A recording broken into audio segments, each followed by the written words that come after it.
தமிழ்நாட்டில் எத்தனை 156 கட்சி இருக்கான். ஒரு கட்சி இதை குறித்து கவலைப்படல, ஒரு கட்சி இதை குறித்து பேசல. ஒரே ஒரு கட்சி தொடர்ந்து லட்சக்கணக்கான மக்களை திரட்டி டிஎன்பிசி அலுவலகத்தை முற்றுகையிட்டு, கோட்டையை முற்றுகையிட்டு அந்த சட்டத்தை தூக்கி எறிவதற்கு காரணமாக இருந்தது தமிழக வாழ்வுரிமை கட்சி. நாட்டில் பச்சை தமிழனாக இருந்த ஓபிஎஸ், இந்த ஓபிஎஸ் ஆட்சியிலே ஒரு சட்டம் கொண்டு வருகிறார். தமிழ்நாட்டில் எழுத தெரிய வேண்டிய அவசியம் இல்லை.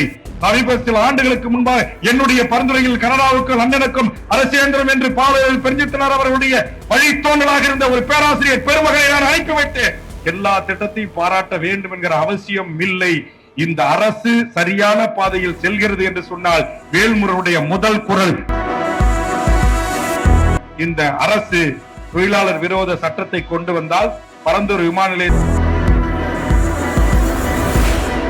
எங்க ஐயா பேரம் பேத்தியும் எடுத்துக்கங்க. சம்யுக்தா, சங்கமுத்தா, என்ன யுத்தா என் வாயில வரல. எங்க பச்சை தமிழ என் மண்ணின் மகன் ஓபிஎஸ் பேரை எடுத்துக்கங்க, பேரப்புள்ள பேரை எடுத்துக்கங்க. இவங்க பேரப்புள்ளலாம் எங்க படிக்குது, எங்க பாவலர் பிள்ளைகள் எங்க படிக்குது, பேரம் பேத்தி எங்க படிக்கிறாங்க. இதை ஒரு ஆய்வுக்கு உட்படுத்தணும். சுய விமர்சனம் வேண்டும். ஒரு சுய விமர்சனத்தை நாம் முன்வைக்க மறந்தோம். ஏதோ திமுக கூட்டல் இருந்தா சட்டமன்றத்துல எல்லா திட்டத்தையும் ஆதரிக்கணும், எல்லா திட்டத்தையும் வரவேற்கணும், எல்லா திட்டத்தையும் பாராட்ட வேண்டும் என்கிற அவசியம் இல்லை. இந்த அரசு சரியான பாதையில் செல்கிறது என்று சொன்னால் வேல்முருகனுடைய முதல் குரல் பாராட்டு மழை அங்கு பொழியும். அதே வேல்முருகன் இந்த அரசு தொழிலாளர் விரோத சட்டத்தை கொண்டு வந்தால், பரந்தூர் விமான நிலையத்தில் விவசாய நிலங்களை அபகரித்தால், என்னுடைய கடல் எல்லையை முழுவதுமாக தனதாக்கி அம்பானி கையில் தர முயற்சித்தால், என் தாய்மொழி தமிழ் இங்கு பயிற்று மொழியாக பாடமொழியாக இல்லை என்றால், எங்கள் செம்மொழி ஆய்வு நிறுவனத்தில் ஒரு மருத்துவம் படித்த மருத்துவரை ஒன்றிய அரசு நியமிக்கிறது, நாங்கள் என்ன செய்ய முடியும் என்று சொல்லுகிற பதிலை எதிர்கொள்ளக்கூடியவர்களாக நாங்கள் இருப்போம் என்று நீங்கள் நினைத்தால் அதை நாங்கள் எதிர்ப்போம், இதை எதிர்த்து கேட்போம். அப்படிதான் கேட்டேன்.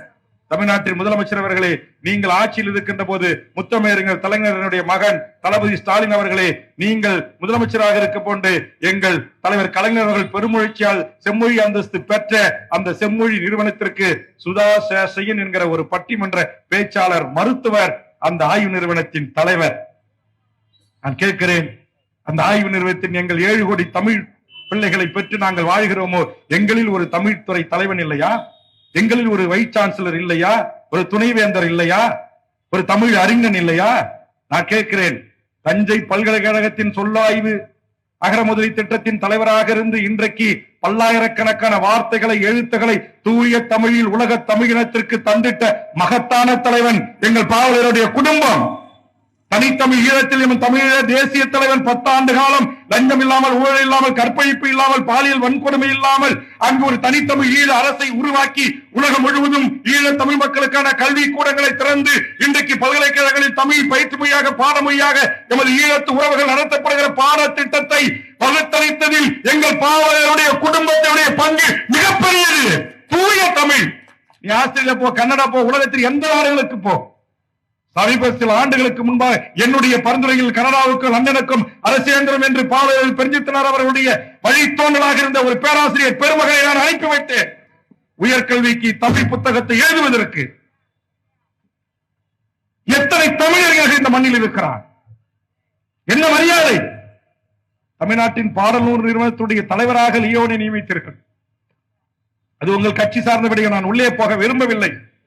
ஆனால் இன்றைக்கு பாடத்திட்டத்தில் எந்த தவறான கேள்விகள், டிஎன்பிசி தமிழ்நாடு அரசு தேர்வு ஆணையம் பாதி கேள்வி பயில்கள் தவறா இருக்கிறது என்று நான் சுட்டி காட்டுறேன்.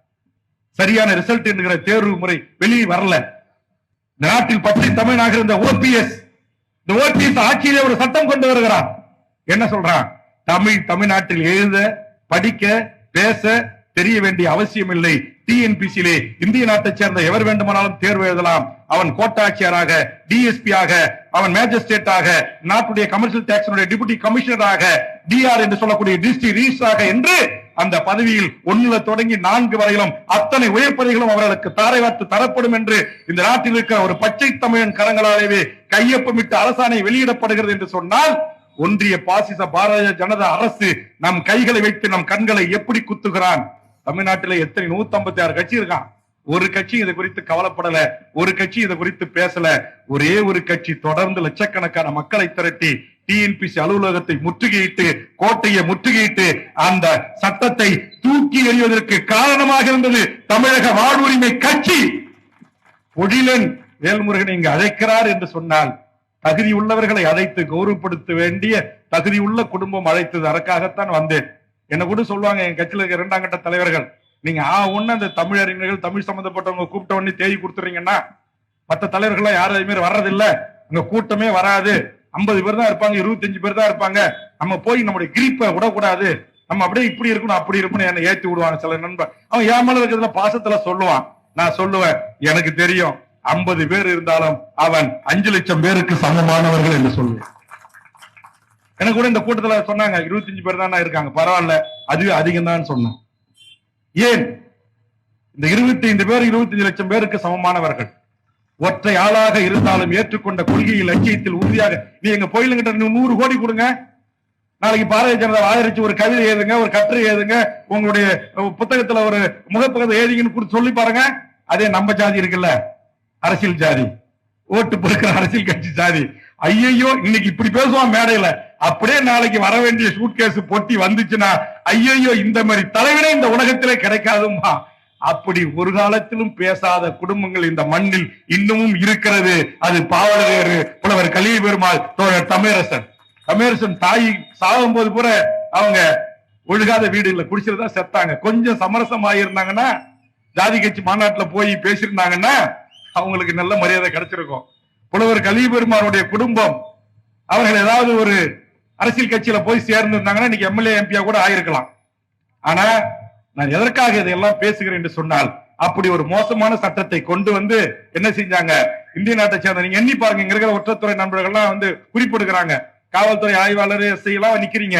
இந்த ஒரு வேல்முருகன் இல்லைன்னா இந்த 10 ஆண்டு காலத்துல பீகார், உத்தரப்பிரதேஷ், மத்திய பிரதேஷ், ராஜஸ்தான், டெல்லி என்று இந்திய நாட்டை சேர்ந்த எல்லாரும் இங்க டிஎஸ்பியா இருந்திருப்பான், தாசில்தாரா இருந்திருப்பான், கோட்டாட்சியரா இருந்திருப்பான், மேஜிஸ்ட்ரேட்டா இருந்திருப்பான். இவனுக்கு எல்லாம் அதிகபட்சம் 25 to 35 வருஷம் சர்வீஸ்க்குள்ள இன்னைக்கு கோட்டாட்சியர் ஆர்டிஓ வர்றவன் 25 வயசுல அவன் ஐஏஎஸ் ஆகி முதன்மை செயலர் ஆகி ஓய்வு பெறுகின்ற போது சீஃப் செக்ரட்டரி உட்கார்ந்துருப்பான். யார்கிட்ட போய் மனு கொடுக்கணும்? பீகார் கிட்ட தான் கொடுக்கணும், உத்தரப்பிரதேசக்காரங்கிட்ட தான் கொடுக்கணும். நம்ம எங்க இருப்போம்? சாதி சண்டை போட்டுக்கிட்டு மதுரை சிறையிலையும், பாளையங்கோட்டை சிறையிலையும், கடலூர் சிறையிலையும், புழல் சிறையிலும் இருப்போம். நீங்க எண்ணிக்கை எடுத்தீங்கன்னா இங்க போயிலும் பேசினார பார்ப்பனர்கள் என்று சொல்லக்கூடிய அவ்வாள் யாராச்சும் ஜெயில இருப்பானா?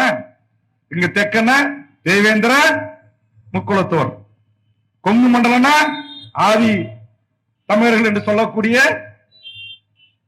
அருந்ததிய மக்களும் கவுண்டர்களுக்கு சண்டை, வடக்க வன்னியனுக்கும் பறையனுக்கும் சண்டை. அப்புறம் எங்க நம்ம உருப்படுறது?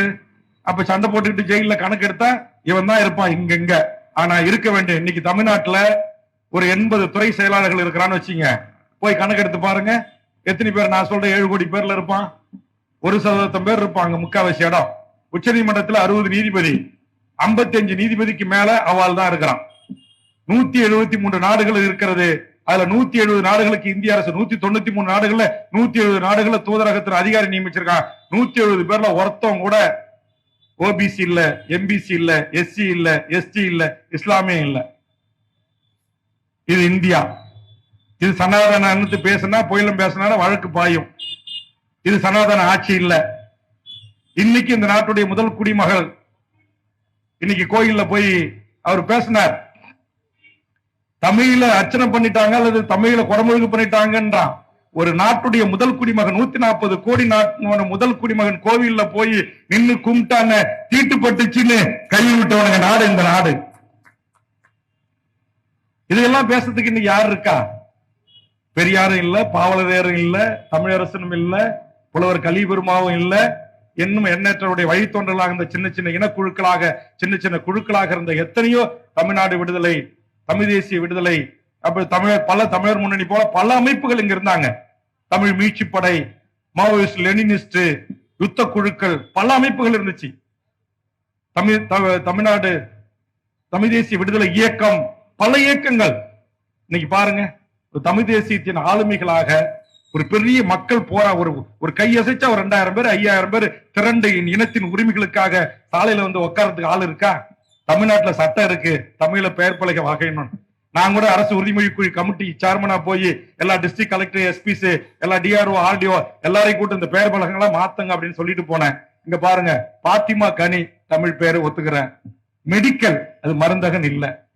பவர் எலக்ட்ரிக்கல் நீங்க பாருங்க, அங்க பாருங்க என்னமோ ஓட்டுறான் ஹோட்டல் பேரு, எனக்கு இங்கிலீஷ் படிக்க தெரியாது. அப்புறம் என்ன விலாசு, சித்ரா கண்ணன், சரி சித்ரா கண்ணன் பேர் வச்சிட்டீங்க. ஸ்டோரு இதுக்கு எங்க போயிலன்னா எங்க பாவலர் குடும்பம் பல புத்தகங்களை வெளியிட்டு இருக்காங்க. தூய தமிழை கடைகளில், வணிக வளாகங்களில், வணிக நிறுவனங்கள் வைங்க, தங்கள் பெயருக்கு தூய தமிழ் பெயரை சூட்டுங்கள். இதுக்கு கூட புத்தகம் போட்டு தமிழ் கையம் கொடுத்துட்டு அப்படி சூட்டிய குடும்பங்களுக்கு கூட பரிசு கொடுத்து பாராட்டி எங்கள் மொழியை கொண்டு போய் என் மக்களிடம் சேர்க்க வேண்டிய சூழலுக்கு தள்ளப்பட்டிருக்கிறோம். நீங்க எண்ணி பாருங்க, ஒரு முதலமைச்சர், 7 கோடி மக்களால் தேர்ந்தெடுக்கப்பட்ட ஒரு அரசாங்கம் இந்த நாட்டுல படிச்சுட்டு 1.5 கோடி பேர் வேலை வாய்ப்பு பதிவு செய்து வேலை இல்லாம காத்திருக்கிறான். இவர்களுடைய வேலை வாய்ப்பை பறித்து மோடி சொன்னார் என்பதற்காக தமிழகம் மட்டும் தனித்து இயங்குகிறது. இதை உடைக்க வேண்டும் என்பதற்காக இந்தி திணித்தார்கள், நாம் எதிர்த்தோம். அதற்காக உலகத்தில் ஒரு மொழிக்காக தன்னுயிர் தந்திட்ட தியாக வேங்கைகள் வாழ்கிற ஒரே நாடு தமிழ்நாடு என்கிற நம்முடைய தமிழர் நிலம்தான். உலகத்துல எந்த நாட்டிலும் போர் நடக்கும், மண்ணுக்காக நடக்கும், சொத்துக்காக நடக்கும், எல்லைக்காக நடக்கும். ஆனா தன் மொழி தன் கண் முன்னால் அழிவதை கண்டு, தன் கண் முன்னால் சிதைவதை கண்டு, தன் மொழியின் மீது இன்னொரு பிரிதொரு மொழி ஆதிக்கம் செலுத்துவதை கண்டு வீதிக்கு வந்து தங்கள் தேக்குமர உடல்களை தீக்கரை ஆக்கி கொண்டு தியாகம் செய்த அந்த வரலாற்று பெருமை கொண்ட இனம் தமிழ் இனம். அது தாளமுத்து, நடராஜன், கீழ்ப்புள்ளூர், சின்னசாமி, எத்தனை வீர வேங்கைகளை பட்டியலிடலாம்.